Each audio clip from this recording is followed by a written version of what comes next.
देखो मेरी किताब कह रही है कि आखिरी पैगंबर होंगे, उनका चेहरा ऐसा होगा, देखो इनका चेहरा वैसा है कि नहीं। मेरी किताब बता रही है कि वो इतने मेहरबान होंगे कि वो गुलामों को आज़ाद कराएंगे, इतने मेहरबान होंगे कि वो एक गुलाम की गठरी अपने कंधे पे लाएंगे और उसके मालिक से अपना पैसा दे करके उसको आज़ाद कराएंगे। कहा ये सारी बातें सच्ची है? कहा हाँ सच्ची है। उसने गठरी एक तरफ, उसने किताब एक तरफ रखी और कहने लगे जनाब सिर्फ इसे आज़ाद कराने आए हो या मुझे भी आजाद कराने आए हो? कहा तुझे किस चीज की आजादी? कहा इसे गुलामी से आजाद करा रहे हो और मुझे कुफ्र से आजादी दे के अपनी गुलामी में ले। जिंदाबाद नारे तकबीर।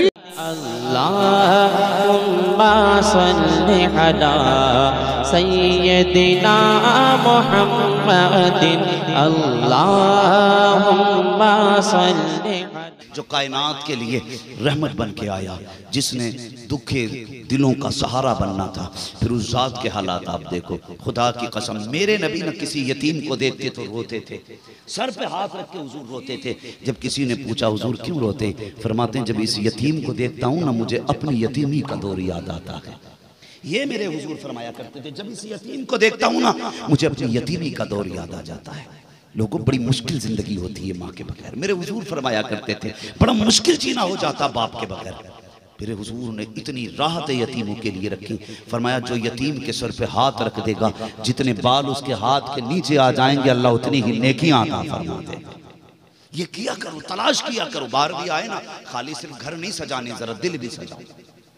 खाली लाइटें गली मोहल्ले में नहीं लगानी है, बल्कि मुआशरे में जो यतीम है ना उन्हें ढूंढ ढूंढ के ना हुजूर की विलादत के मौके पे सिर्फ अपने घर लाइटिंग ना करो, उसके घर भी चंद लड़ियां लगवा दिया करो। 50% यतीम किसी गांव में नहीं होते, चंद यतीम होंगे। जहां आप 5000 का लाइट का सामान अपना लेके आ रहे हो ना, तो 100 रुपए का किसी गरीब को दिलवा दिया करो। सारे अगर बंदे गरीब को 100 रुपए देने लगे तो किसी अमीर से बेहतर हवेली गरीब की सजने लग जाएगी। करेंगे इंशाअल्लाह ऐसा? बोलो इंशाअल्लाह। अपने घर के साथ गरीबों के घर सजाइए, यतीमों के सजाइए। ये 12वीं का पैगाम है।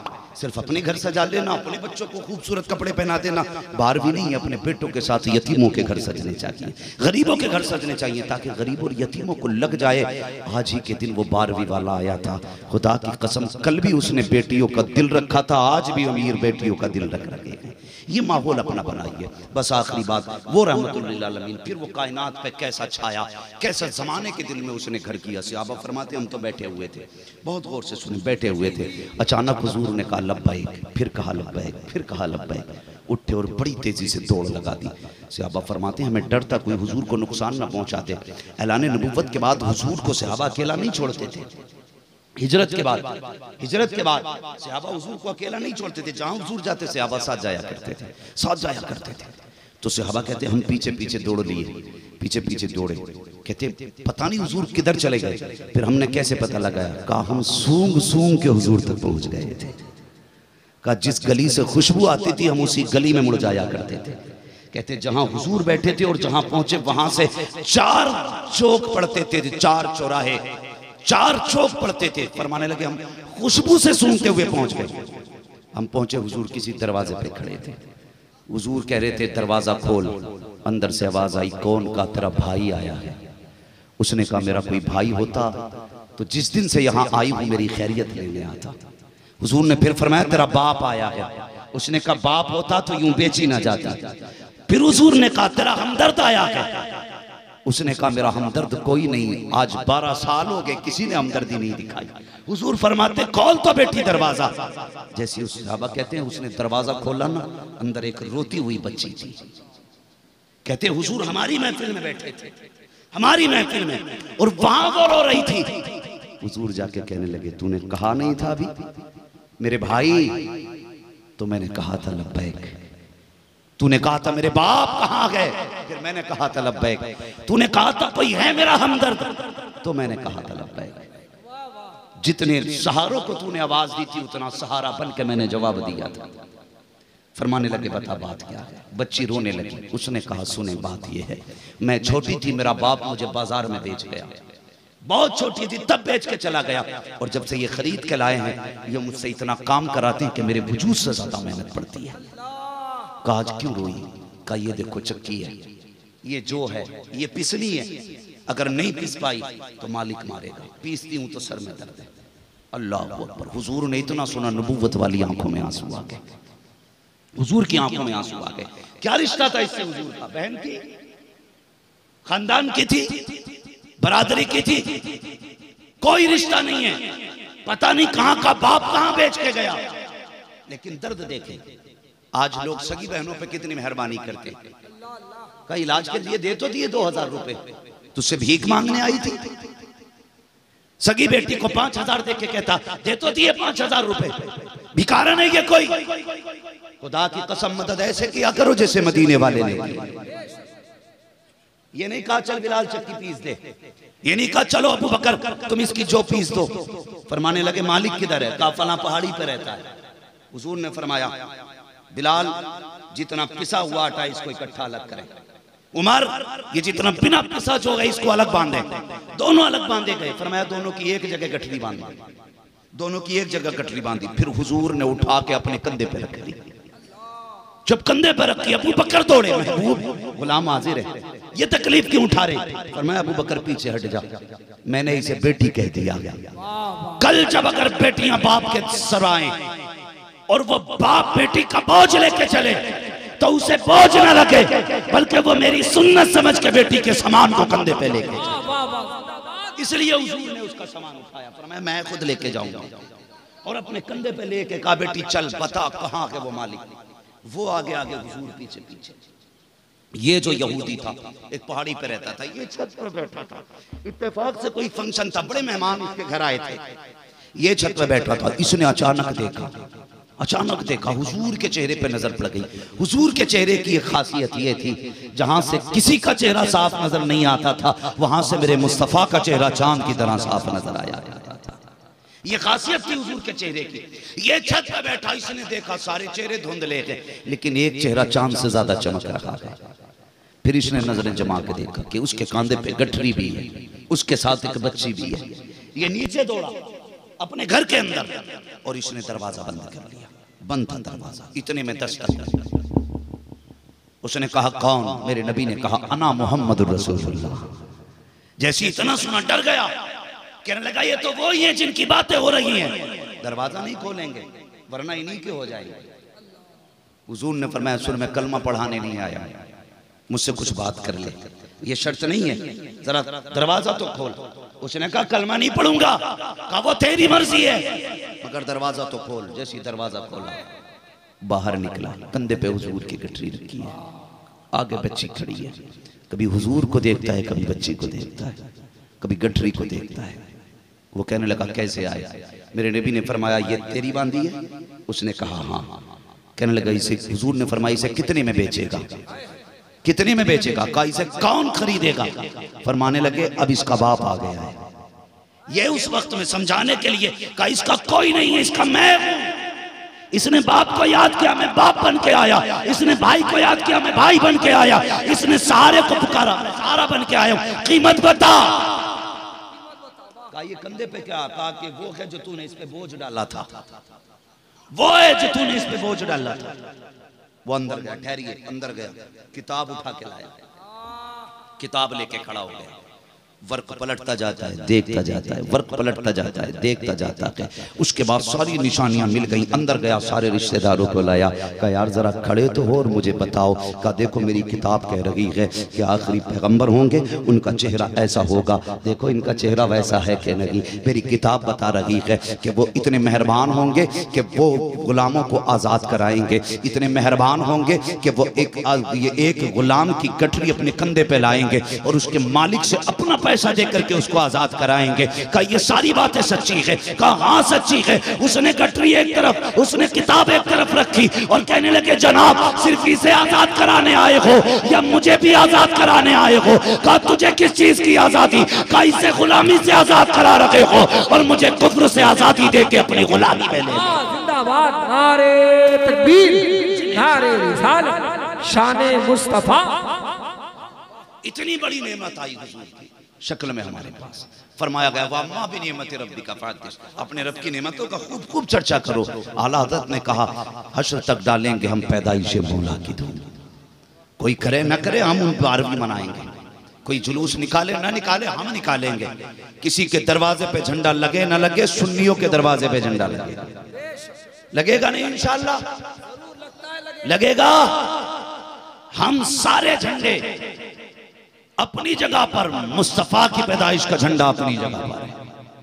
मगर हैरत होती है, लोग सारे झंडे लगा लेते हैं, हुजूर का झंडा नहीं लगाते। जबकि झंडे पहचान होते हैं। ताहिर रज़ा तुम्हारे रामपुर में झंडा लगे साइकिल का, तो लोग कहते हैं समाजवादी पार्टी से ताल्लुक रखता है, आजम खान वाला है कि नहीं? साइकिल का झंडा लगे तो कहते हैं आजम खान वाला है। पंजे का झंडा लगे लोग कहते हैं मुरवालो वाला। हाँ, अगर फूल वाला झंडा लगे कहते हैं मोदी जी का आदमी है। मैं कहता हूँ गुंबदे खजरा का झंडा लगे, लोग कहते हैं मदीने वाले का आदमी। इसलिए अपनी पहचान बना के रखिए, झंडा जरूर लगना चाहिए। हम लोग सफर करते हैं, अक्सर ट्रेनों में सफर होता है, तो जहाँ झंडे नहीं होते हम समझ जाते हैं यहाँ है ही नहीं, है कि नहीं? झंडा ना, दो ही चीजों से पहचान होती है, एक मीनार से, एक झंडे से। मीनार बता देते हैं मस्जिद के यहाँ मुसलमान रहते हैं, झंडे बता देते हैं यहाँ मुसलमान रहते हैं। तो झंडा इस्लाम की पहचान है, इसलिए हर दरवाजे पे झंडा होना चाहिए। लगेगा इंशाअल्लाह? जोर से बोलो, लगेगा कि नहीं? हम तिरंगा इसलिए लगाते हैं कि हमारे मुल्क का झंडा है। हिंदुस्तान आज़ाद हुआ तो हम तिरंगा लहराते हैं। कायनात जुल्म से आज़ाद हुई इसलिए मदीने वाले का झंडा लगाया जाता है। इसलिए इंशाअल्लाह सुबह क़यामत तक, जब तक हमारी नस्लें बाकी रहेंगी, हुजूर की विलादत का झंडा झंडा झंडा लगता रहेगा। ये हमारे ज़हूर भाई बैठे हैं, भुवनेश्वर से ताल्लुक है इनका। मुझे इनकी एक बात सबसे अच्छी लगती है, सुबह सादिक के वक्त सबसे पहले झंडा लहराया जाता है, उसके बाद दिन में प्रोग्राम और जुलूस होता है। ये मिजाज बना लो, जैसी सुबह सादिक हो सारे लोग पहले झंडा लगाएंगे इंशाअल्लाह। परचम कुशाई की रस्म अदा की जाए, उसके बाद जल्द से प्रोग्राम होने चाहिए। वम्मा बिनिअमति रब्बिका फहद्दिस, अपने रब की नेमतों का खूब खूब चर्चा करो। हम जब तक जिंदा रहेंगे हम अपने महबूब के तज़किरे करते रहेंगे। हमारी एक एक सांस उनकी गुलामी में, जिस्म का एक एक बाल उनका गुलाम है, एक एक रूंगटे पे उनका एहसान है। जब तक हम जिंदा रहेंगे मदीने वाले की बातें करते रहेंगे। वो कहा था किसी ने, नात खानी मौत भी हमसे छुड़ा सकती नहीं, कब्र में भी मुस्तफ़ा के गीत गाते जाएंगे। बस जो हुए अगला माफ़ फरमाए रब्बे कायनात। जिंदगी ने दिया साथ, फिर होगी मुलाकात। हर साल तो सजरा पढ़ाते हो, हर साल तो सजरा पढ़ाई जाता है। जरा थोड़ा सा इसका आवाज सही कर दें, उमर भाई करें, जरा शजरा बयान कर दिया जाए। बोल दें जरा सुभान अल्लाह। साबिर बाबा कंजूसी ना करो, मुस्तान अल्लाह तुम्हें जन्नत नसीब करे, खात्मा बिल खैर फरमाए हम सबका। ठीक है, जरा शजरा पढ़ दिया जाए। बोल दें जरा सुभान अल्लाह। अगर मेरी तबीयत ठीक होती तुमसे ज्यादा आवाज में निकाल देता। कितनी कमजोरी से आप काम कर रहे हैं, जरा जोर से बोलें सुभान अल्लाह। माशाअल्लाह। ये जो लोग नहीं बोल रहे, मसला क्या है? मैं ये तो नहीं कहूंगा जो हाथ उठा लेगा अल्लाह उसे फालिज से महफूज कर देगा, इसलिए कि मेरा मानना बीमारी भी अल्लाह की रहमत होती है। हाँ, बीमारी भी उसी को अल्लाह देता है जिससे मोहब्बत करता है। फरमाया गया जब बीमारियां आती हैं तो शुक्र अदा किया करो, इसलिए कि बीमारी अल्लाह उसे देता है जिसके गुनाह माफ करने का इरादा फरमा लेता है। हाँ, तो मैं तो ये नहीं कहूँगा, इसलिए कि बड़े बड़े हमारे बुजुर्गों को बीमारियां रही हैं, तो कभी बहुत बड़े इस तरह के झूठे दावे ना किया करें, इसलिए कि बीमारी रब की रहमत होती है। जरा बोल दे सुभान अल्लाह। हाथ उठा ले चाचा, जरा हाथ उठा के बोल दो सुभान अल्लाह।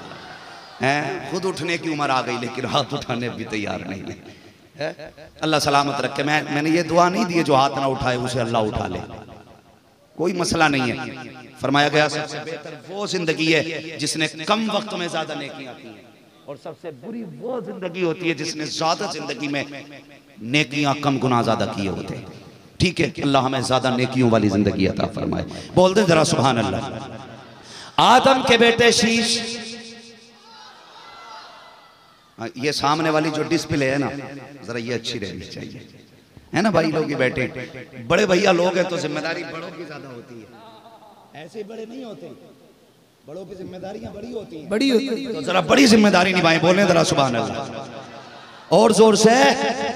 आदम के बेटे शीश, शीश के बेटे यानस, यानस के बेटे कैनान, कैनान के बेटे महलाइल, महलाइल के बेटे व्यारत, व्यारत के बेटे इदरीस, इदरीस के बेटे मुतवश्शिक, मुतवश्शिक के बेटे लमकनेक नाम, लमकनेक नाम के बेटे नूह, नूह के बेटे शाम, शाम के बेटे जुलात, जुलात के बेटे शालिक, शालिक के बेटे आबिर, आबिर के बेटे दाता, दाता के बेटे रावा, रावा के बेटे शारू, शारू के बेटे नाखुर, नाखुर के बेटे तारिक, तारिक के बेटे इब्राहिम खलीलुल्लाह, इब्राहिम खलीलुल्लाह के बेटे इस्माइल ज़बीहुल्लाह, इस्माइल ज़बीहुल्लाह के बेटे केदार, केदार के बेटे अवाम, अवाम के बेटे अमल, अमल के बेटे साबित, साबित के बेटे सलमान, सलमान के बेटे रईसा, रईसा के बेटे इलियासा, इलियासा के बेटे औद, औद के बेटे हव्वा, हव्वा के बेटे अदनान, अदनान के बेटे मोहित, मोहित के बेटे नदार, नदार के बेटे मुदिर, मुदिर के बेटे इलियास, इलियास के बेटे मुदरिका, मुदरिका के बेटे खदीमा, खदीमा के बेटे किनाना, किनाना के बेटे नदर, नदर के बेटे मालिक, मालिक के बेटे फार, फार के बेटे गालिब, गालिब के बेटे लुई, लुई के बेटे काब, काब के बेटे मुर्रा, मुर्रा के बेटे किलाब, किलाब के बेटे कुसै, कुसै के बेटे अब्द मनाफ, अब्द मनाफ के बेटे हाशिम है, हाशिम के बेटे अब्दुल मुत्तलिब, अब्दुल मुत्तलिब के बेटे अब्दुल्लाह हैं, अब्दुल्लाह के बेटे मोहम्मदुर रसूलुल्लाह। जिंदाबाद, नारे तकबीर, नारे रिसालत।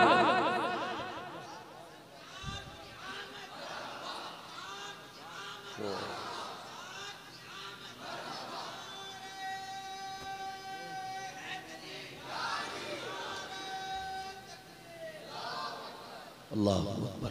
बस अब सारे लोग मेरे साथ पढ़ लीजिए, ला इलाहा इल्लल्लाह मुहम्मदुर रसूलुल्लाह वमा अलैना इल्लल बलाग। अस्सलामु अलैकुम व रहमतुल्लाहि व बरकातुहू। बैठे रहिए चंद शेरों के लिए भाई ताहिर रज़ा साहब। इस तरह से सबको आपने इंसाफ के साथ सुना है। इस महफिल की यही खासियत है, यहाँ किसी का दिल नहीं तोड़ा जाता है। माशाअल्लाह।